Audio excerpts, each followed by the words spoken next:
আচ্ছা, পিতা পুত্রের পরিচয়। পিতা কে? আজকে আমার ভগবান শ্রী রামচন্দ্র। দেখতে পাচ্ছি রামচন্দ্র, রাম সীতা, জয় সীতারাম, বজরাঙ্গলী হনুমান। যে হনুমান বনের পশু হয়েও বক্ষশ্রী রাম সীতা দেখাইছে, তাই না? এই বুকে বনের পশু হয়ে যা করেছে, আমরা হয়তো ভগবানের জন্য বা মানুষের জন্য সেই জিনিস, সেই কল্যাণগুলো আমরা করি না। রামচন্দ্র কল্যাণকামী, আনন্দ বর্ধনকারী।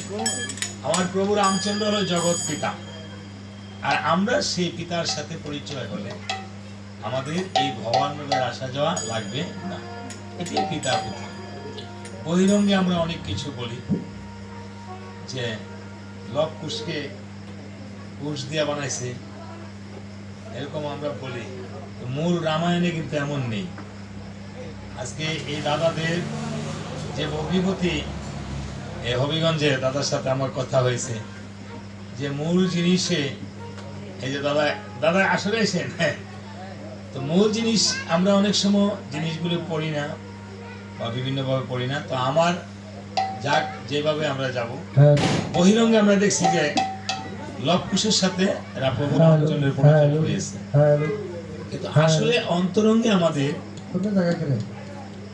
পরিচয়টা হলো জগৎ পিতা ভগবান রামচন্দ্র। আমরা যদি জগৎ পিতার সাথে পরিচয় হতে পারি, তাহলে এই ধরাধামে আসা যাওয়া লাগে। এই রামায়ণের উদ্দেশ্য, আর কিছু না। রাম কৃষ্ণ, প্রথম কৃষ্ণ কি? পরম ব্রহ্ম শ্রী গোবিন্দ, দ্বিতীয় কৃষ্ণ জগন্নাথ, দ্বিতীয় কৃষ্ণ বাসুদেব, তৃতীয় কৃষ্ণ ভগবান। প্রথম রাম শ্রীমতী রাধারানী, তাই না? দ্বিতীয় রাম আমার সেই লক্ষ্মী, তৃতীয় রাম সরস্বতী, চতুর্থ রাম সুভদ্রা।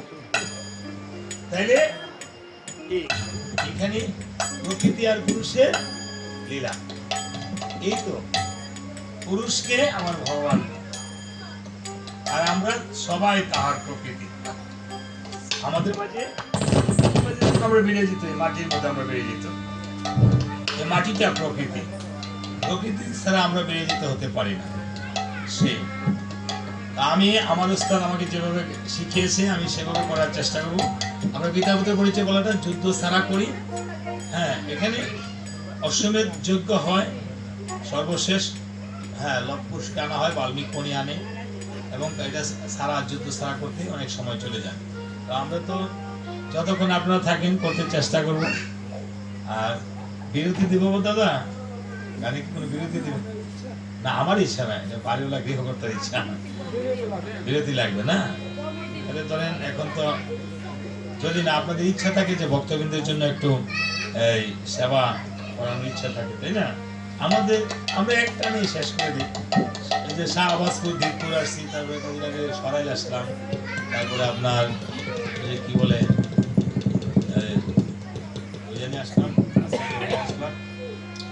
চান্দুরা ঘুষবাড়িতে ভয় করে আসলাম। আজকে আপনাদের এখানে প্রথম আসা। বিরতি দিলে কয়টার সময় বিরতি দিবেন? ধরেন এখন আমরা 10টার আগে নিচ্ছি, হ্যাঁ, 12টার দিকে, 12টা সাড়ে 12টার দিকে নাকি বিরতি তখন দিবেন। তখন আপনারা বলবেন, এখানে বিরতির জন্য বৈষ্ণবদের জন্য প্রসাদ দিয়ে আনেন, বৈষ্ণবরা একটু দই দিয়ে প্রসাদ করবো, তখন আমরা বিরতি দেবো, ঠিক আছে? আমরা বলবো না যে অমুক টাইমে দেন, ঠিক আছে? আমাদের উপর নির্ভর না, আপনারা যখন আনবেন তখন আমরা গানটা আপাতত বিশ্রাম দেবো, ঠিক আছে? সেটা কারণ আগে বলে নিই।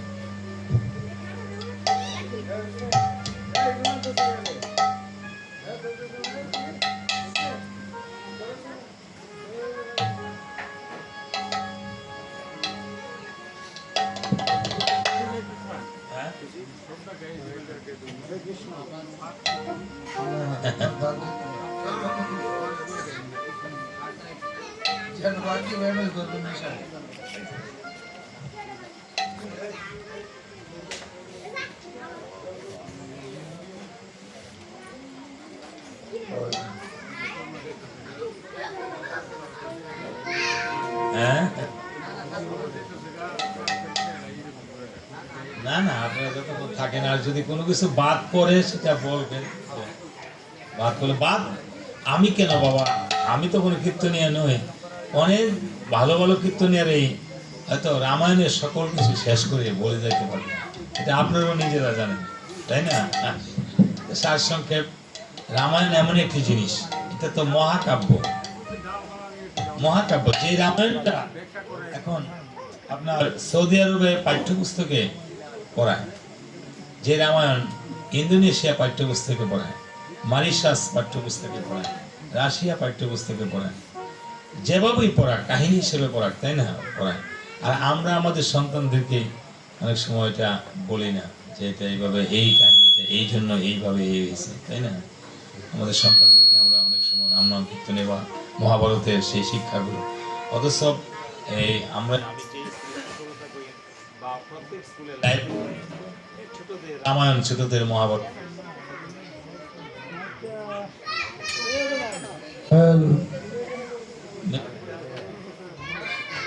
আলো পারো পারেন দিনটা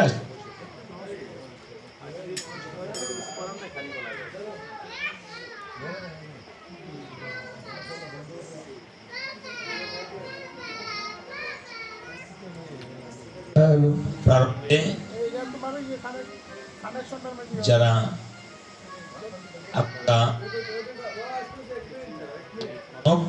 সূত্র ভালোবাসতেন, উনিও আপনাদেরকে ভালোবাসতেন। বিশেষ করে যে পুত্র কন্যা, পুত্রী, পুত্রবধূ আর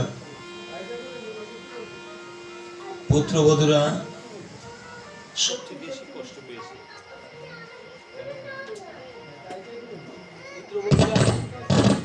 অনেক সময় বলে দিত, মা আমাকে একটু জল গরম করে দাও, মা আমাকে একটু চা দাও, একটু গ্লাস জল দাও। মানুষ পুত্ররা তো বাইরে চলে যায়, ঘরে থাকে পুত্রবধূরা। এই পুত্রবধূরা যারা আছো মা, আমি মা বলছি কেন, স্বামী বিবেকানন্দ বলেছে এই জগতে যত নারী আছে সবই আমার মা। এই পুত্রবধূরা, এই যে মেয়েটা কাঁদছে, মেয়ে তো দূরে চলে গেছে, কাঁদবি, মেয়ের পুত্রবধূরা বাবাকে মাকে ফেলে চলে আসে, এই শাশুড়িকে মাকে এসে মা ডাকে।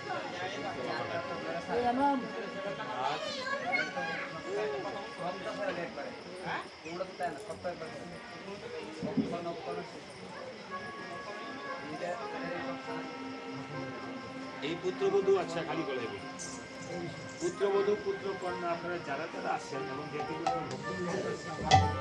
আপনারা সবাই, আমি আর কিছু চাই না, আমি এই পরিবারের সদস্য হয়ে আমি সঙ্গীত সূত্রধর শিক্ষকতা করি, পাশাপাশি আপনাদের চরণধুলি নিতে আসি। আমি কোনো প্রাইভেট পড়াই না, আমি এই কীর্তনে আপনাদের চরণধুলি নেওয়ার অভিপ্রায় আসি। আমি ভক্তের জন্য আমি কিছুই করতে পারবো না, আমি একটা উপলক্ষ মাত্র। আমি আপনাদের কাছে একটু চরণধুলি ভিক্ষা চাচ্ছি। এই সন্তানরা মা বাবাকে হারিয়ে আসছে, তাদের মা নাই, বাবা নাই, এমন কিছু কথা থাকে যাহা স্ত্রীর কাছে বলা যায় না, মা বাবার কাছে বলা যায়। এমন কিছু কথা থাকে যা ভাইয়ের কাছে বলা যায় না। মায়েদের এমন কিছু কথা থাকে যা স্বামীর কাছে বলতে পারে না, মাতা পিতার কাছে বলা যায়। এই পৃথিবীতে ঘরে গিয়ে আর বাইরে থেকে আসলে আর মাকে মা বলে রাখতে পারে। আপনাদের কাছে আমি দুপুরের চোখের জল ভিক্ষা চাচ্ছি, এই আপনাদের এই চোখের জল যেন এই মায়ের একদিন ভগবানের চরণের পুষ্প হয়ে চলে যায়। কারণ আমারও হতে পারে এই রাতটা শেষ রাত, আপনাদের যেখানে ঘরে আমি জানি না, আমি যদি কীর্তনটা হবে কিনা আমি জানি না, তাই ভগবান রামচন্দ্রের কাছে আহ্বান করছি এবং আপনাদের দুপুরের চোখের জল আহ্বান করছি, যেন এই কনক প্রাণীকে যেন দাস হিসেবে ঠাঁই দেয়। আমরা সবাই দাস, কার দাস? ভগবানের দাস। ভগবানের দাস হতে পারি না, দাস বললে আমরা রাগ করি, কিন্তু আসলে আমরা সবাই ভগবানের দাস। বাবা, আমরা এক দাস হতে পারি নাই, তাই দাস হিসাবে হলেও যেন উনাকে এবং ওনার স্বামীকে ঠাঁই দেয়, এটাই আপনাদের কাছে আমার প্রার্থনা।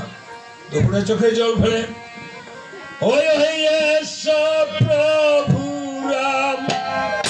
দুর্বাদল শ্যাম দিনহীনে কর দয়া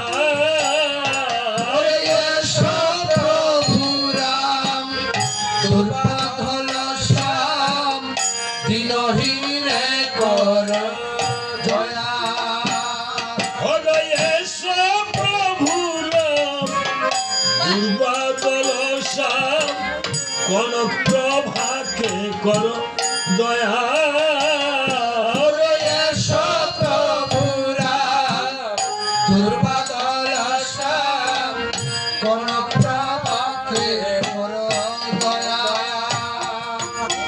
চরণে শরণ ওহে নারায়ণ দিতে হবে পদ ছায়া তোমার চরণে শরণ ওহে নারায়ণ দিতে হবে ছায়া তোমার চরণে শরণ ওহে নারায়ণ দিতে হবে পদ ছায়া তোমার চরণে শরণ ওহে নারায়ণ একটু হাত জোর করে প্রার্থনা করো সবাই একটু হাত জোর করুন বাবা তোমার ভয় চরণ দিতে যে হবে তোমার ভয় চরণ দিতে যে হবে তোমার ভয় চরণ দিতে যে হবে তোমার ভয় চরণ দিতে যে হবে নীলদাস বলি কোন প্রভাকে ভয় চরণ দিতে যে হবে দীনদাস বলিলে কোন প্রভাতে অভয় চরণ দিতে যে হবে আজ বলিছে কোন প্রভাকে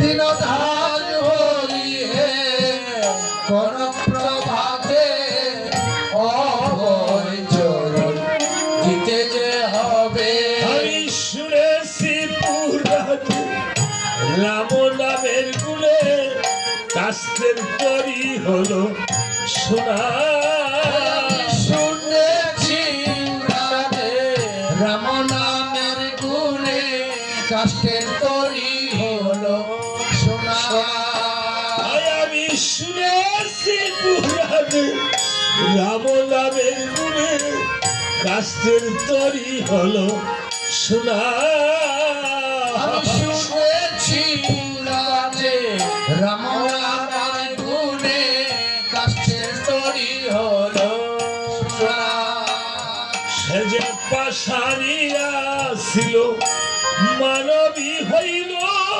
ওহল্লা গৌতম লনা সে পাশানি আসিল মানবী হইল ও গৌতম লনা আরো ভয় চরণ দিতে যে হবে ভয় চরণ দিতে যে হবে নীলদাস বলিলে কোন প্রভাকে ভয় চরণ দিতে যে হবে ওরে দিনরাত বলিয়ে কোন প্রভাতে অভয় চরণ দিতে যে হবে ওরে গো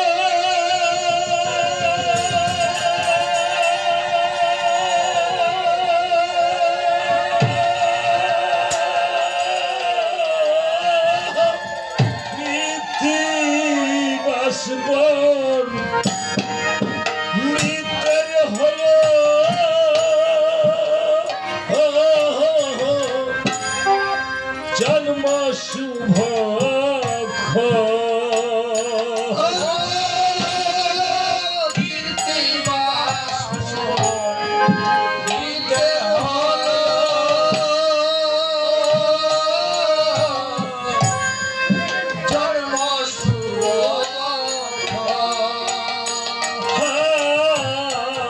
উত্তরা কান দিতে হবে কিঞ্চিত গান রামা ও উত্তরাকাণ্ডে যেতে হবে কিঞ্চিৎ গান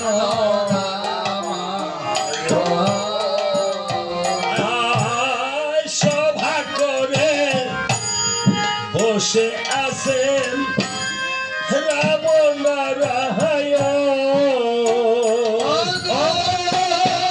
সভা করে বসে আছে রাম নারায়ণ। আয় গো চতুর্পাশে বসে আছেন ভক্তবৃন্দ চতুর্পাশে বসে আছে ভক্তবৃন্দ। কৃত্তিবাস পণ্ডিতের হলো জন্ম শুভক্ষণ, উত্তরাকাণ্ডে হবে আজি মধুর। কিঞ্চিৎ গান রামায়ণ, সভা করে বসে আছেন রাম নারায়ণ। আর চতুর্পার্শ্বে বসে রয়েছে ভক্তবৃন্দগণ বসা রয়েছেন। তখন এমন সময় অগস্ত্য মুনি প্রাতঃক্রিয়া করে সমাপন। বাবুগুলিকে একটু থামাবেন মা, ছোট বাবুগুলিকে, তারা বুঝে না তো। প্রাতঃক্রিয়া করে সমাপন রামায়ণ খুলে করেছিলেন অধ্যয়ন। অধ্যয়ন করে সর্বশেষ খণ্ডে দেখিবারে পায় পিতা পুত্রের যেন মিলন হবে আজি অযোধ্যা। অযোধ্যায় সর্বকর্মী করে হিত, তিনি হলেন কুলপুরোহিত। কুলপুরোহিত। মণি ঠাকুর দ্রুত বেগে করেছে গমন। রাম সবাই এসে দিয়েছে আসন। দর্শন প্রভু রামচন্দ্র মণিবরকে আসন যখন দিয়েছেন, মণি ঠাকুর বলছে রামচন্দ্র, হ্যাঁ, তুমি যে লঙ্কাতে নিধন করেছ দশমুণ্ড রাবণ, হ্যাঁ, সেজন্য তুমি হয়েছ পাপী। যে কোনো হত্যাযোগ্যই পাপ, মহাপাপ। সে মহাপাপ থেকে তুমি যতই এক বিষ্ণু চতুরংশে জন্ম নিয়ে থাকো, প্রভু ব্রহ্মারও সাধ্য নিয়ে মহাপাপ থেকে উদ্ধার হওয়ার কি করতে হবে? হ্যাঁ, বলছে তোমাকে একটি অশ্বমেধ যজ্ঞের সৃজন করতে হবে। করতে হবে। সে যজ্ঞেতে লাগবে কি? প্রথমেই করিতে হবে যজ্ঞের স্থান নির্মাণ। 10 দিক করতে হবে নিমন্ত্রণ। নিমন্ত্রণ পেয়ে আসবে যত দেবগণ, মুনিগণ, ব্রাহ্মণগণ। পাতালবাসী নাগগণ বসতে দিবে আসন, করাতে হবে ভোজন, দিতে হবে দক্ষিণা। করতে হবে 1 জোড়া করে বস্ত্রদান। সকল মুনিগণকে, ব্রাহ্মণগণকে 1 জোড়া করে বস্ত্র দান করতে হবে। এই যে দান জিনিসটা, বস্ত্রদান, গোদান, অর্থদান, স্বর্ণদান, যার সামর্থ্য অনুসারে দান করে। শ্রাদ্ধ মানে শ্রদ্ধার সহিত যা দান করে বাবা, এরই নাম শ্রাদ্ধ। শ্রাদ্ধ আপনি শ্রদ্ধার সহিত 1 টাকা দান করলে সেটাই শ্রাদ্ধ হয়। আর যদি 20 টাকাও দান করে, তাহলে যদি শ্রদ্ধা না থাকে তাহলে শ্রাদ্ধ হবে না। দান নামই শ্রাদ্ধ, কিন্তু এইটাকে আদ্য শ্রাদ্ধ কেন বলা হয়েছে? একজন মৃত লোকের জন্য যে দান করা হয়, তার এই শ্রাদ্ধের নাম হলো আদ্য একদিষ্ট শ্রাদ্ধ। শ্রাদ্ধ শ্রাদ্ধ কিন্তু বাবা সত্যযুগে ছিল না। সত্যযুগে বড় ভাইয়ের আগে ছোট ভাই মারা যেত না, বাবার আগে ছেলে গাল পাইত না, তাই না? মারা যেত না। কে শ্রাদ্ধ এনেছে? মার্কণ্ড পুরাণে লেখা আছে শ্রাদ্ধ কখন থেকে এসেছে।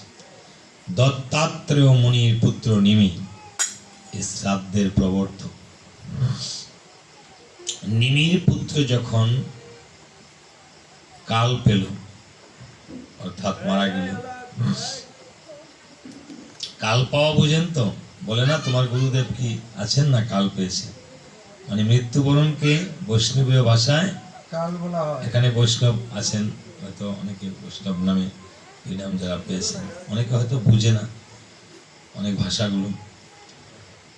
তো এখন তখন এই নিমিকে মুনিরা বিধান দিল যে কিছু দান করো। দান করে দেখলো যে মনের একটা প্রশান্তি আছে। আপনি এমনিতেও দেখবেন কিছু আপনার গরিব আত্মীয় স্বজনকে বা কিছু মানুষকে, গরিব দুঃখী কিছু দান করলে মনের একটা প্রশান্তি যায়, সেই মনের প্রশান্তিটাই শ্রাদ্ধ। আমরা যেখানে ভগবান থাকে, যেখানে ভক্ত থাকে, আমি তো কিছু না, আপনাদের চরণ ধরে কৃপায় আজকে কনক প্রভারানী সধাম প্রাপ্ত, যেই দেশে যেইখানে থাকে যেন ভালো থাকে। তো রামচন্দ্র বলছে কি করতে হবে মণি ঠাকুর, তোমাকেও একটি দান করতে হবে। কেমন দান? তোমাকে অশ্বমেধ যজ্ঞে পূর্ণাহুতি দিতে হবে। তুমি এই যজ্ঞটা সৃষ্টি করেছিলে কখন? তুমি এসেই এই অশ্বমেধ যজ্ঞটা করেছিলে, কিন্তু সেই যজ্ঞে পূর্ণাহুতি দিতে পারো নাই। কেননা তুমি যখন যজ্ঞটা করেছিলে আলম্বন, তপোবনে দুটি বালকের শোনে হয়েছিল তোমার ঘোরতর রণ। সেই বালককে ওই যে লব আর কুশের সাথে রণ হলো তপোবনে, কিন্তু এখানে তো পরিচয় হলো না। এই জন্য পিতা পুত্রের পরিচয় হয় রামচন্দ্র অযোধ্যা ভবনে, আর পিতা পুত্রের যুদ্ধ হয় বাল্মীকির তপোবনে। যুদ্ধটা আরেকটা পালা। তাই বলেছে তোমার যেহেতু অশ্বমেধ যজ্ঞের পূর্ণাহুতি হয়নি, এই জন্য তোমাকে সে অশ্বমেধ যজ্ঞের পূর্ণাহুতি দিতে হবে। তবে আরেকটি কারণ পূর্ণাহুতি না হয়, পূর্ণ আহুতি কেন হচ্ছে না? আমাদের সংসারের অনেক কিছু আহুতি হচ্ছে না। আপনি সংসারের যজ্ঞ নামে এই সংসারে যে প্রবেশ করছে, আমার পুত্র কন্যা আমার দ্বারা ভগবান প্রতিপালন করতেছে, আমি করতেছি না, কিন্তু তারপরে শেষ করে বাজারে আসছি, বাজারে সদাই শেষ না করে কেন যাচ্ছি? অনেকে পুত্র কন্যাকে বিয়ে শাদী না করে বা এরকম তার বাজার শেষ না করে অনেকের আগেই চলে যেতে হয়। আমার আয়ুষ্কাল তো কলিকালে 120 বছর, আমার কেন কমলো? তাই না? আমার এই পূর্ণ দেহ জ্ঞানামৃত সিন্ধু মাঝি, পূর্ণ দেহ লাগে কাজে, খণ্ড দেহ লাগে না, যে শাস্ত্রে শুনেছি। শাস্ত্রে আছে মার্কণ্ড পুরাণে। আপনি যে এই যে দেহ ভাণ্ড থেকে জাহাজে দেহ ভাণ্ডে, হ্যাঁ জাহাজ এসছে বিশ্ব ব্রহ্মাণ্ডে, ব্রহ্মাণ্ডে জাহাজে ভাণ্ডে তাহা পাই, শ্রীগুরুর কৃপা হলে জানিবে সবাই। এই গুরুর কৃপা, আপনি যে ক্ষয় করেছেন সেই ক্ষয়টা পূর্ণ। আপনি 100 টাকা নিয়ে 1000 টাকা নিয়ে বাজারে গেছেন আপনার ঘর থেকে কামাই করে, আপনি যে আবার জমানো টাকা নিয়ে গেছেন, এই টাকাটা তো আবার আপনাকে জমাতে হবে, আবার কামাই করতে হবে না? পরের দিন কামাই না করলে আপনি খাবেন কি? তাই এই যে পূর্ণতা না থাকলে কোনো জিনিসের, আপনি পূর্ণতা ছাড়া যদি এই পৃথিবীতে মৃত্যুবরণ করি, কাল পাই, তাহলে আবার বারবার জন্ম মৃত্যুর আবর্তে আমাকে আসতে হবে। আমার যদি কোনো কিছুর আকাঙ্ক্ষা থাকে পৃথিবীতে, এই জন্য আকাঙ্ক্ষা, কামনা বাসনা শূন্য থাকতে হবে, আকাঙ্ক্ষা করা যাবে না। আপনি 60-70 বছর আপনি চাকরি বাকরি করেন বা ব্যবসা বাণিজ্য করেন, তারপর তো সরকারই আপনাকে একটা কি দিচ্ছে, অবসর দিচ্ছে। ওখানে আকাঙ্ক্ষা কামনা বাসনা দেখেছেন না, রাজা ভরত কি করেছে? হরিণের আকাঙ্ক্ষা মৃত্যুবরণ করেছে, হ্যাঁ হরিণটাকে পেলেছিল, তাই না? তখন আবার পরবর্তী জন্ম হরিণ হয়েছে। যাক, বাবার কথা বলবে না। বলছে রামচন্দ্র, তুমি যে যজ্ঞ করবে, তুমি যে সীতাকে 5 মাসে গর্ভবাসে, সীতাকে তুমি দিয়েছো বনবাসে, তুমি সীতা ছাড়া তুমি যজ্ঞ করবা কোন মনের অভিলাষে? দেখেছেন? তাহলে তোমার সংসারে এটা একটা অপূর্ণ। আপনি যে সহধর্মিনী, আপনার সহধ ছাড়া যে কোনো কর্মে আপনি চান, দেখবেন পূর্ণ হবে, পরিপূর্ণ হবে না। 1 গ্লাস জল পরিপূর্ণ আপনারা নিয়েছেন, কিন্তু অর্ধেক হলে সেটা তো পরিপূর্ণ হবে না। এই জন্য অর্ধাঙ্গিনী মানে সহধর্মিনী, অর্ধাঙ্গিনী। আপনার ধর্মের অর্ধেক, অঙ্গের অর্ধেক। তো তুমি যে সীতাকে 5 মাসে গর্ভবাসে দিয়েছো বনবাসে, তুমি সীতা ছাড়া যজ্ঞ করবা কোন মনের অভিলাষে? অভিলাষে আজকে তারা রাম লক্ষণ ভরত শত্রুঘ্ন চারটি ভাই আমাদের এই দাদাদের মতো। রামচন্দ্রের একজন বোনও আছিল, আজকে দাদাদের কিন্তু একজন বোনও আছে, বোন ভগ্নিপতি রয়েছে। বোনেরা কয় কুল রক্ষা করে? 3 কুল, পিতৃকুল, মাতৃকুল, শ্বশুরকুল। মেয়েরা আর পুরুষরা আমরা রক্ষা করতে পারি 2 কুল, পিতৃকুল, মাতৃকুল। আমরা অনেক সময় বোনকে কি করি? অবজ্ঞা করি। বোন বাইরের বাড়িতে আসে, অনেক সময় আমরা তত্ত্ব তলাশি করি না।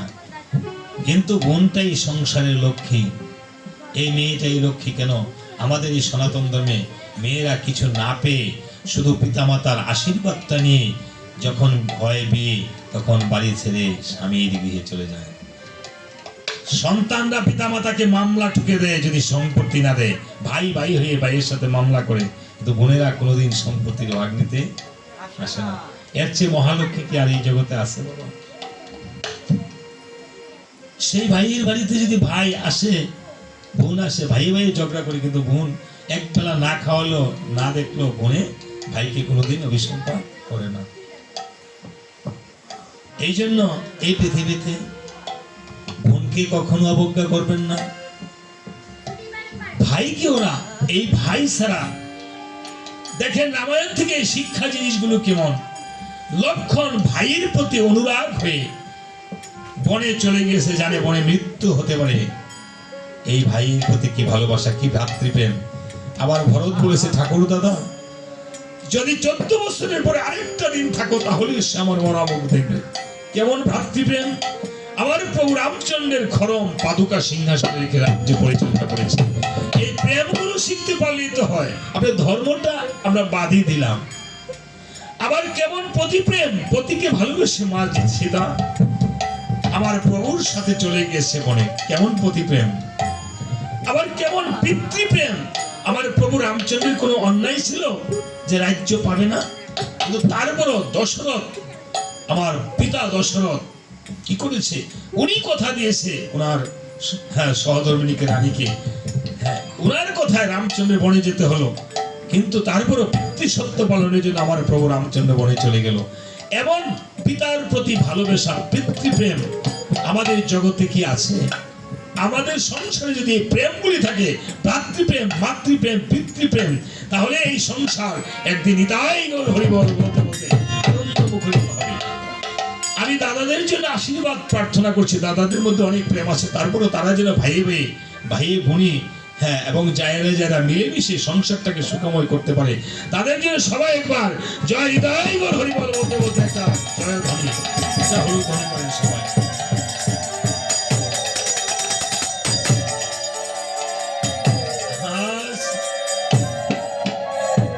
এই জন্য দাদারা ছোট ভাইরা বড় ভাইকে প্রণাম করবেন। 4টা ভাই একসাথে এসে আলিঙ্গন করবেন, 4টা ভাই একসাথে ধরে ধরে আলিঙ্গন করবেন। আলিঙ্গন করে ঠাকুরের কাছে প্রণাম করবেন, সেখান থেকে মায়ের জন্য ঠাকুরের কাছে প্রণাম করবেন। 4টা ভাই একসাথে প্রণাম করবেন এবং 4 ভাই একসাথে আলিঙ্গন করবেন।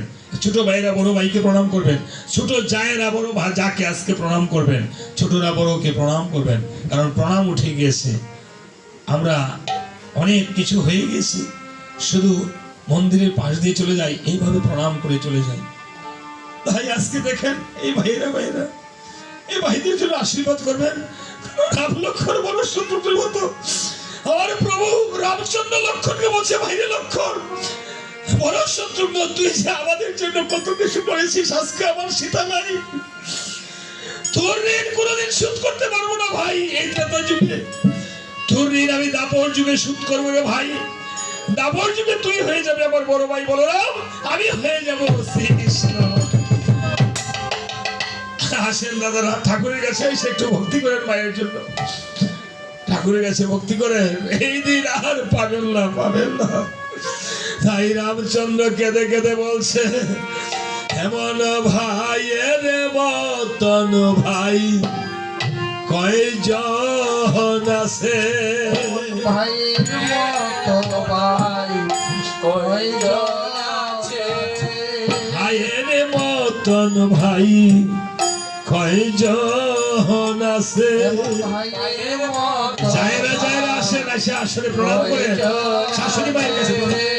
ভাইয়ের মতন ভাই কয়জন আছে ভাই ভাইয়ের মতন ভাই কয়জন আছে ভাই বড় ধন,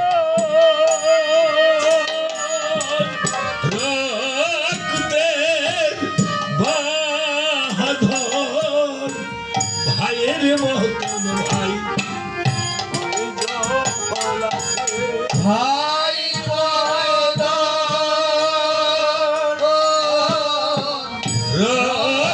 রক্তের বাঁধন ভাইয়ের মতন রঞ্জন আছে ভাই বড় ধন,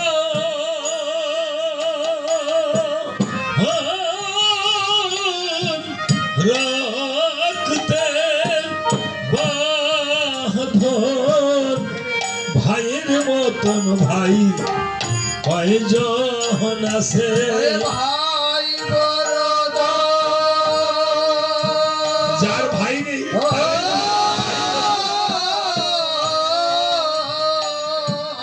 রক্তে বাঁধন, ভাইয়ের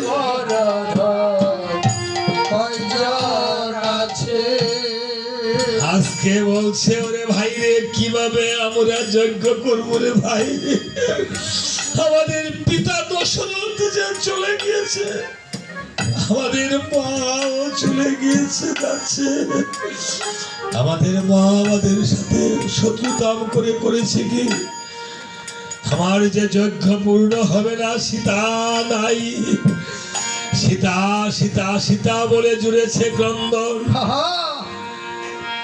হয় আমার যজ্ঞ পূর্ণ হল না রে আরে লক্ষণ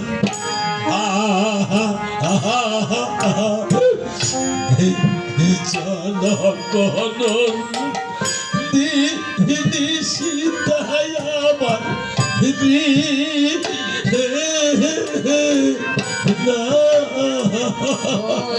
আমার সীতা পূর্ণ আজকে যেমন তাদের মা সীতাবাইয়ের মতো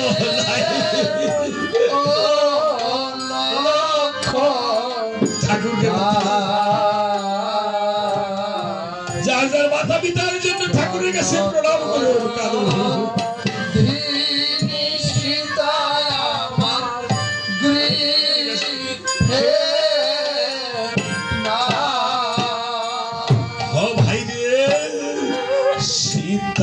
সীতা সীতা বলে রাহাবে ধরাশায়ী হলো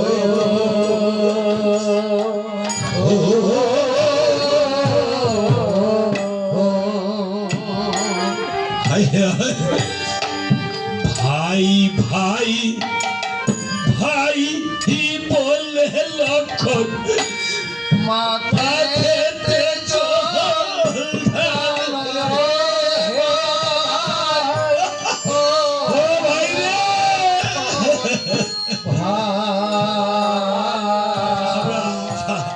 আমরা মা বলে কাকে ডাকবো বাবা বলে কাকে ডাকবে সীতায় আমার গৃহে আমার যত পুজো হলো না রে বলো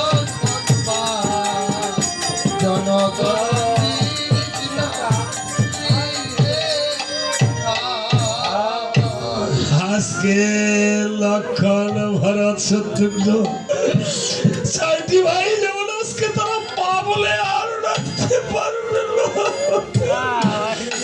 আর বাবা বলেও ডাকতে পারবে না যারা এই ভাইদের মতো হতভাগা হয়েছে মা যারা মাকে হারিয়েছ বাবাকে হারিয়েছ যারা থাকতে মাতা পিতাকে ভক্তি শ্রদ্ধা করতে পারি নাই শিখি নাই এই আসরে বসে ঠাকুরের কাছে একটু মা বাবার জন্য প্রার্থনা করো। হে ঠাকুর গোবিন্দ নারায়ণ, আমার মা বাবাকে যেই দেশে রেখেছ, আমার মাতা পিতাকে তুমি ভালো রেখো, আমি আর কিছু চাই না।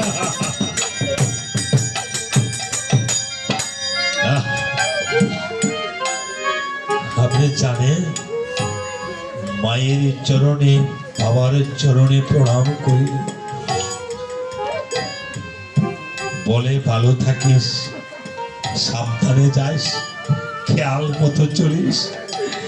এই কথাটা আর কেউ বলবে না। এই মায়ের চরণে প্রণাম করে গেলে এই রক্ষা কবচ হয়ে যায়। এই দেহটা রক্ষা কবচ হয়ে যায় মাতা পিতার চরণে প্রণাম করে গেলে। আর কেউ বলবে না হয় আমি মাবো হলে আর ডাকবো কারে।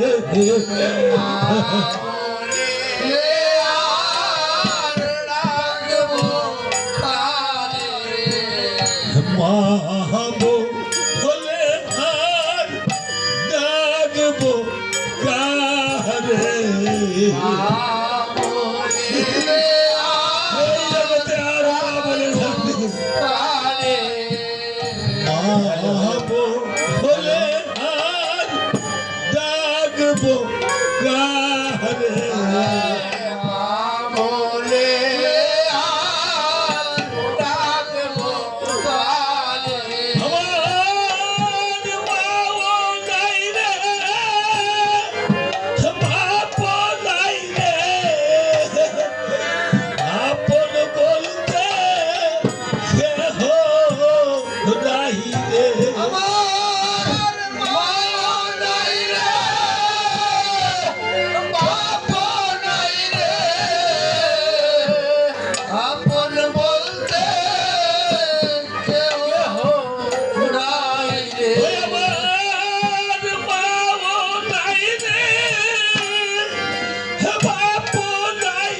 জগতে জানেন, এই প্রধান আশীর্বাদটা যাদের মাথার উপরে নেই তারা অনেক হতভাগা।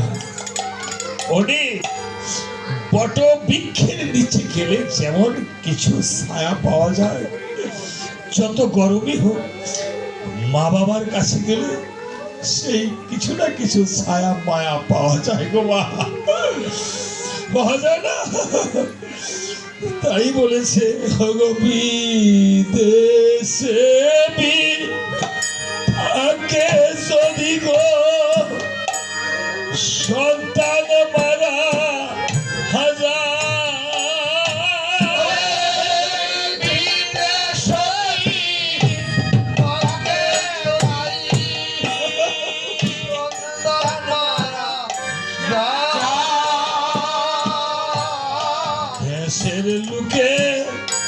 না জানিতে গো ওই আগে জানে হে মা দেশের লোকে আগে জানে দেশের লোকে না জানে আগে জানে হে মা দেশের লোকে জানিতে আগে জানে মাসে সিনে গহন গভীর গমা পক্ষী সিনে হেনা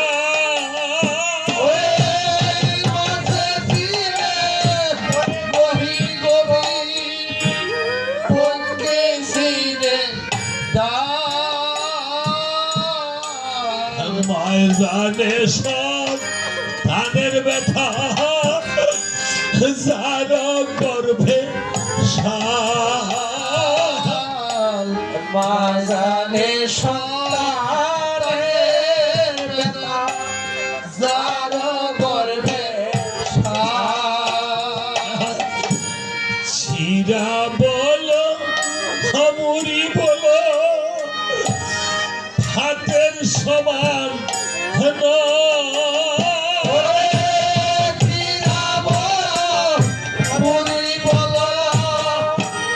হাতের সমান না বাকি বলো জেঠি বলো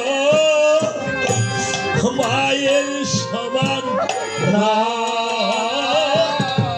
ওরে বাকি বলো ওরে জেঠি বলো মায়ের সমান না যাদের মাও নাই রে বাপ নাই রে নাই রে গুণে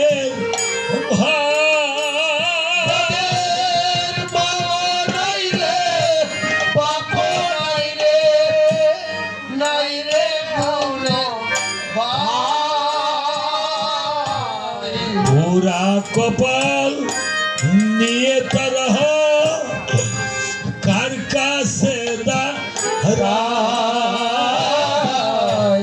পুরা কপাল তারা কার কাছে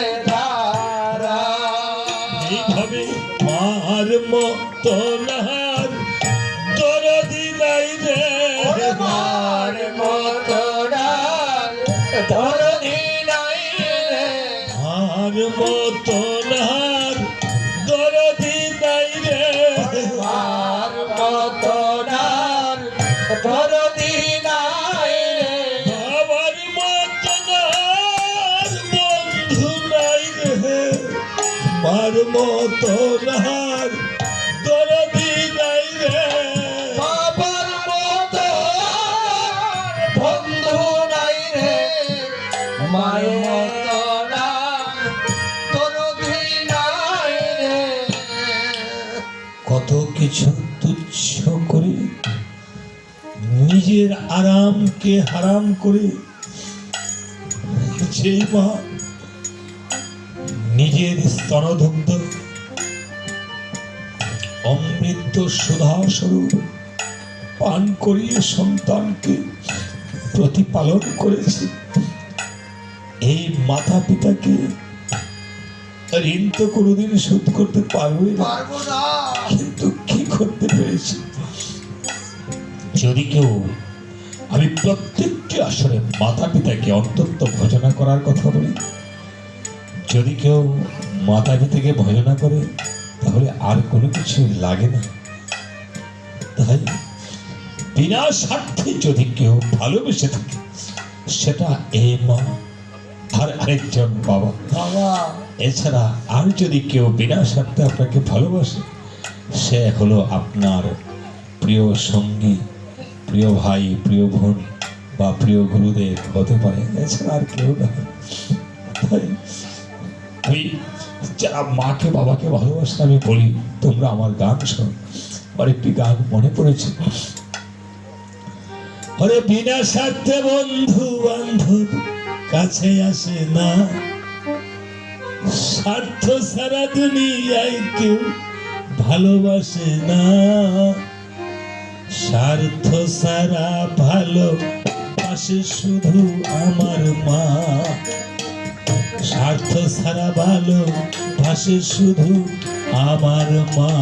ওরে বিনা স্বার্থে বন্ধু বান্ধব কাছে আসে না, স্বার্থ সারা দুনিয়ায় কেউ ভালোবাসে না, স্বার্থ সারা ভালোবাসে শুধু আমার মা, স্বার্থ সারা ভালোবাসে শুধু আমার মা। বিনা স্বার্থে বন্ধু বান্ধব কাছে আসে না, স্বার্থ সারা দুনিয়ায় কেউ ভালোবাসে না, স্বার্থ সারা ভালোবাসে শুধু আমার মা। ভালোবাসে শুধু আমার মা। তাই দেখেন, মাটি আর খড় কুটু দিয়ে মাটির মূর্তি ঘরে, মাটি আর খড় কুটু দিয়ে মাটির মূর্তি ঘরে, লক্ষ টাকা মজুরি নেই মূর্তি কারি করে, তাই না?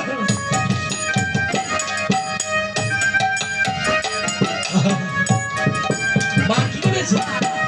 মায়ামার মায়ামার মায়ামার মাহি সুন্দর দেহ তৈরি করে মূল্য চাইল না, সুন্দর দেহ তৈরি করে মূল্য চাইল না, সুন্দর দেহ তৈরি করে মূল্য চাইল না, সুন্দর দেহ তৈরি করে মূল্য চাইল না, স্বার্থ সারা ভালোবাসে শুধু আমার মা, স্বার্থ ছাড়া ভালোবাসে শুধু আমার মা।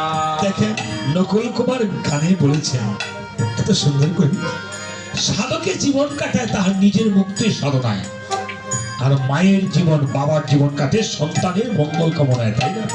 তারা নিজের জন্য করে কিছু না করে না, তাই বলেছে সাধকের জীবন কাটা তার মুক্তির সাধনায়, সাধকের জীবন কাটা তার মুক্তির সাধনায়, মায়ের জীবন কাটে ছেলের মঙ্গল কামনায়।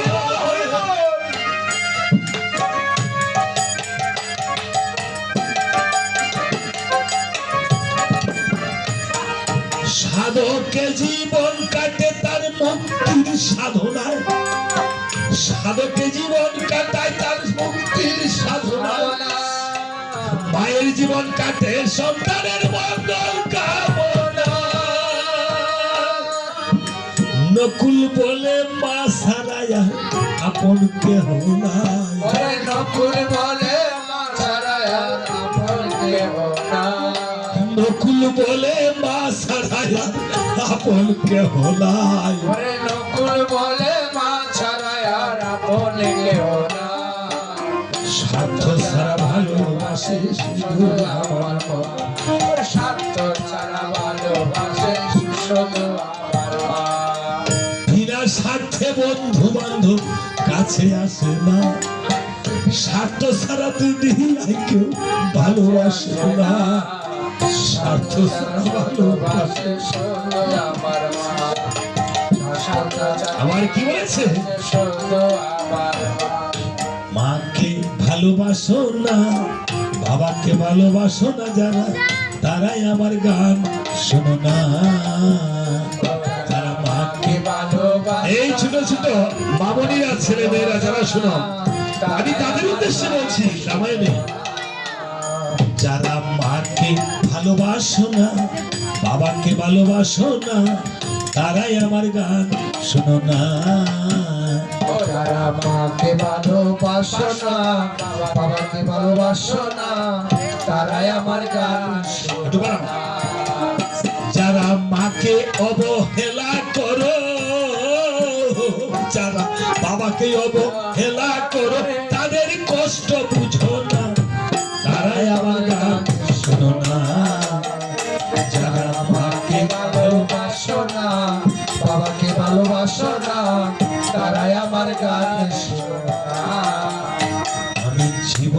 যত অর্জন করে দিতে পারি বর্জন, জীবনের যত অর্জন আপনার বর্জন হয়ে যাবে।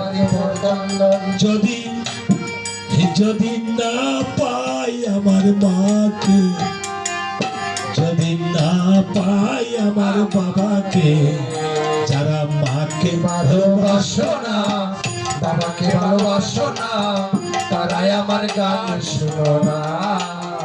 ওরে এক জনমে মায়ের দুটো খেলে যত না,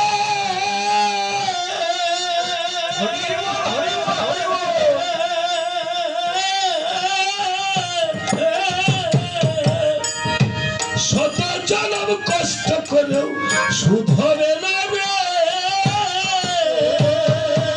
এক জনমে মায়ের দুঃখ খেলে যত না,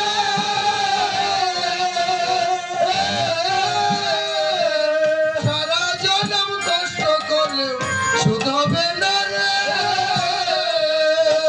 সেই জ্যান্ত গুরু রেখে যারা করো, সেই জ্যান্ত গুরু রেখে যারা করো নকল গুরুর ভজন, তারাই আমার গান শোনো না।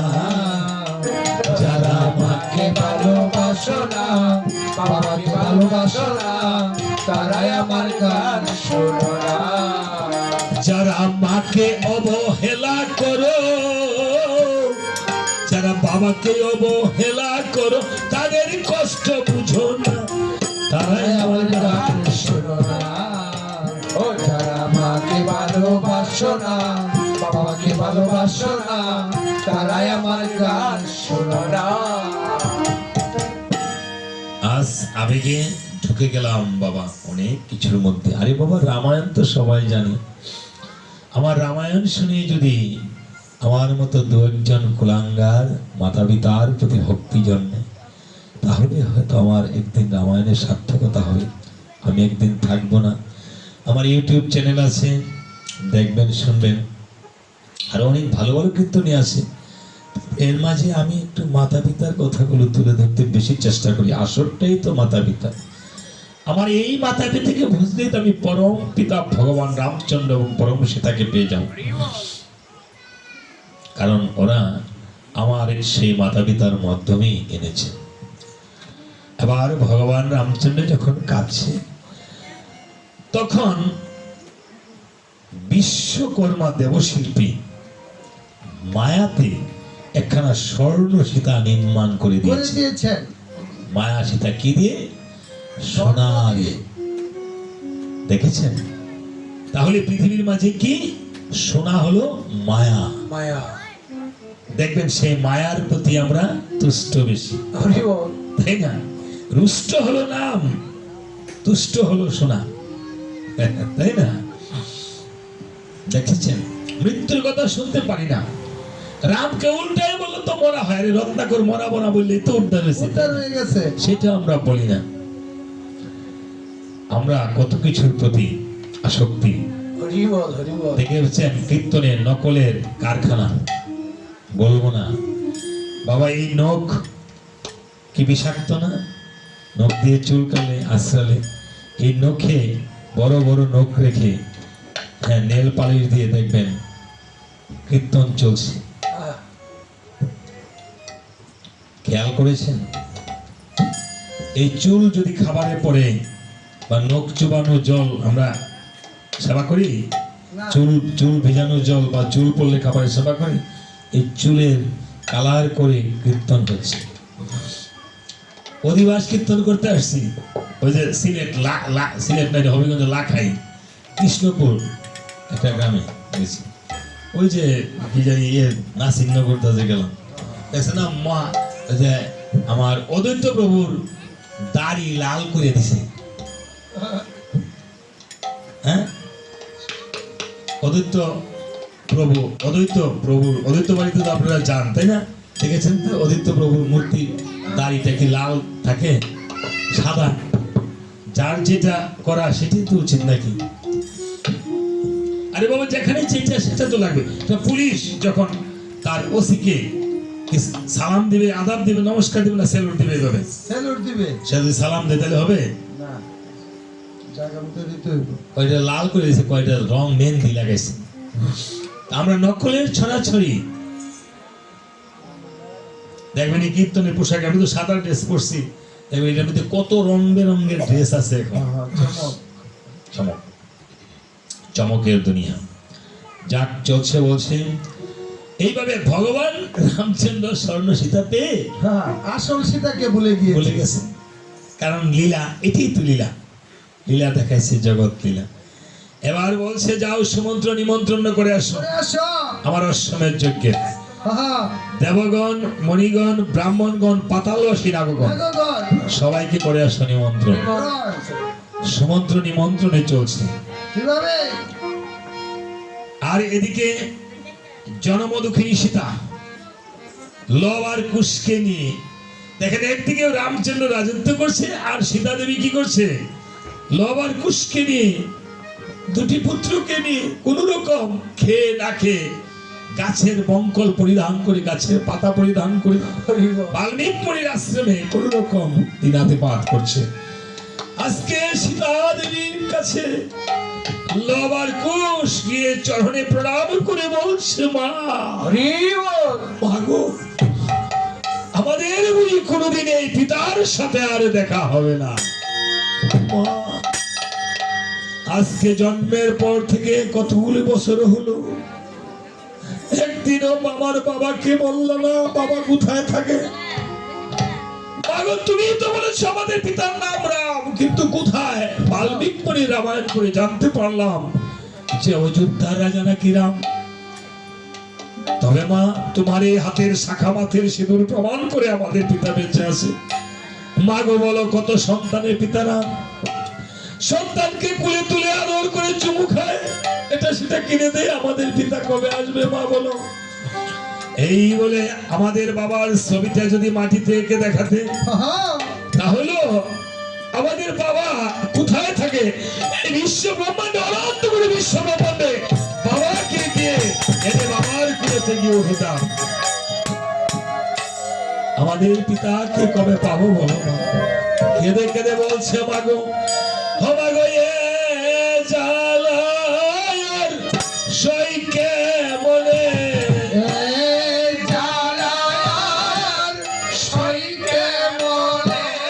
বাবাকে দেখি না তুই নয়নে, এ জ্বালার সইকে মনে, বাবাকে দেখি না তুই নয়নে, এ জ্বালার সইকে মনে।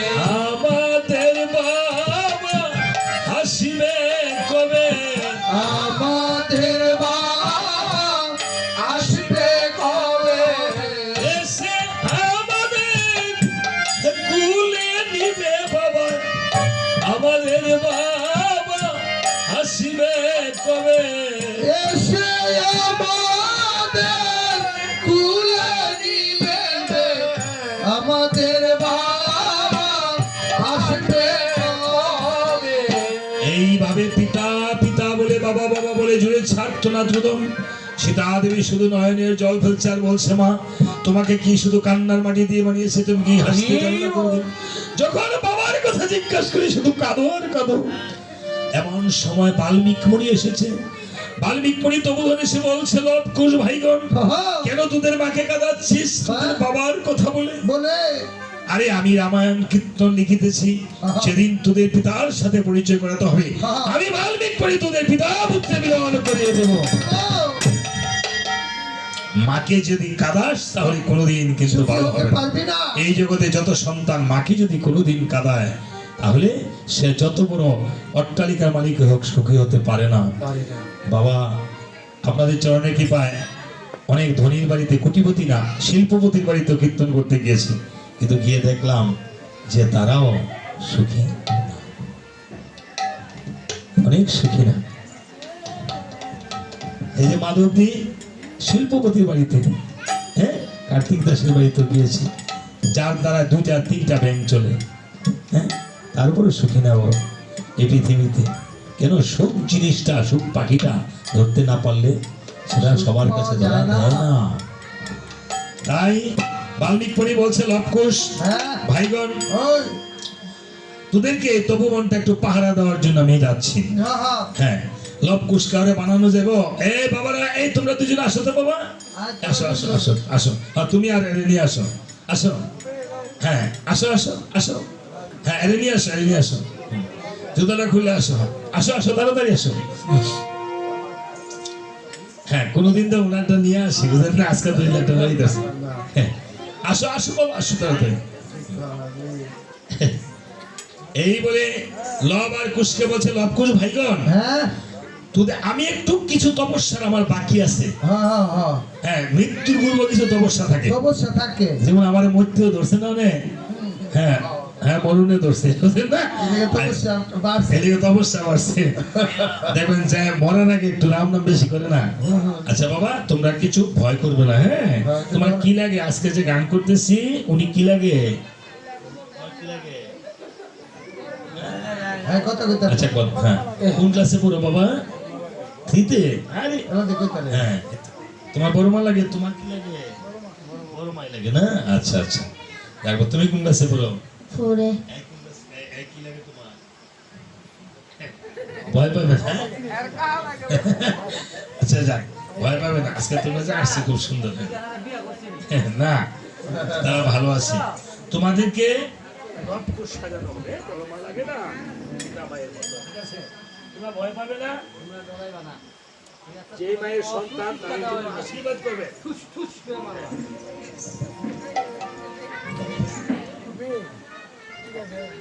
আপনার কি লাগে দাদা কি লাগে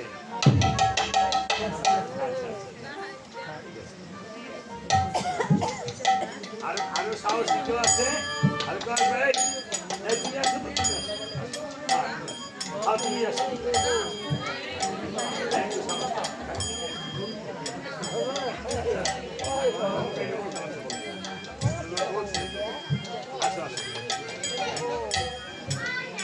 একটু সাহস আছে একটু কথা কম বল তোমার পরে আবার আনবো হ্যাঁ তোমরা দুজন এখানে বসো পরে তো দুজন দেখো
তোমাদের মা বাবা এখানে বসে আছে মা বাবাকে ভক্তি করোনি মা বাবাকে ভক্তি করো করি যাও মা বাবাকে প্রণাম করে আসো যাও যাও তাদের যেই সন্তানকে আজকে লবকুশ বানানো হলো মা বাবার যেন বুক জুড়ে থাকে হ্যাঁ তাড়াতাড়ি আসো বাবা হ্যাঁ আশীর্বাদ করে দেন হ্যাঁ আশীর্বাদ করে দেন ঠিক আছে আসো বাবা আসো হ্যাঁ মা বাবার বুক জুড়ে যেন থাকে বিদ্যা বুদ্ধি হয় ভগবানের কাছে প্রার্থনা করছি এই সন্তানের অনেকের ভাগ্যে জুটে না এটা তাই না এই জিনিসই অনেকের ভাগ্যে জুটে না আজকে এই পৃথিবীটা অভিনয়